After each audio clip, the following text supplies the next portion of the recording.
ಸರಿ ಇಲ್ದೆ ನೀವ್ ಮಾಡ್ತಿದ್ದ ರಗಳೆಗಳು ಒಂದಲ್ಲ ಎರಡಲ್ಲ ಅಷ್ಟು ಟಾರ್ಚರ್ ಕೊಟ್ಟಿದ್ದೀರಾ ಮನೆಯವ್ರಿಗೆ. ಹೌದಾ? ನಾನ್ ಹಾಗಲ್ಲ ಇದ್ನಾ? ಹೌದು ಅಥರ್ವ, ನಿಮ್ ತಮ್ಮ ನಿಮ್ಮನ್ನ ಅಡ್ಮಿಟ್ ಮಾಡಕ್ ಕರ್ಕೊಂಡ್ ಬಂದಾಗ ನೀವು ತುಂಬಾ ಗಲಾಟೆ ಮಾಡ್ತಾ ಇದ್ರಿ.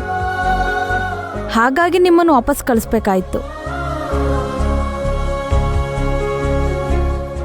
ಹೌದು ಸರ್, ಆ ಟೈಮಲ್ಲಿ ಭವಾನಿಗೋಸ್ಕರ ಪ್ರತಿ ಕ್ಷಣ ಕೊರಗ್ತಾ ಇದ್ದ ಅಥರ್ವ ಸರ್ಗೂ ಇವಾಗ ಖುಷಿಯಿಂದ ಭವಾನಿಯವ್ರನ್ನ ಕೇರ್ ಮಾಡ್ತಾರೋ ಅಥರ್ವ ಸರ್ಗೂ ತುಂಬಾ ವ್ಯತ್ಯಾಸ ಇದೆ. ಅದ್ ಹಾಗೆ ಅಲ್ವಾ ರಾಕೇಶ? ಮನಸ್ ಬಯಸೋರು, ಮನ್ಸಿಗೆ ಹತ್ರ ಆದವರು ಪಕ್ಕದಲ್ಲೇ ಇದ್ರೆ ನಾವ್ ಪ್ರಪಂಚನೇ ಗೆಲ್ಬಹುದು.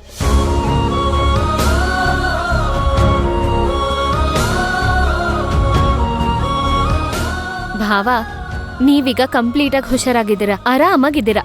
ಇನ್ನು ಅಕ್ಕನೂ ಕಂಪ್ಲೀಟಾಗಿ ಹುಷಾರಾದ್ರೆ ಸಾಕು.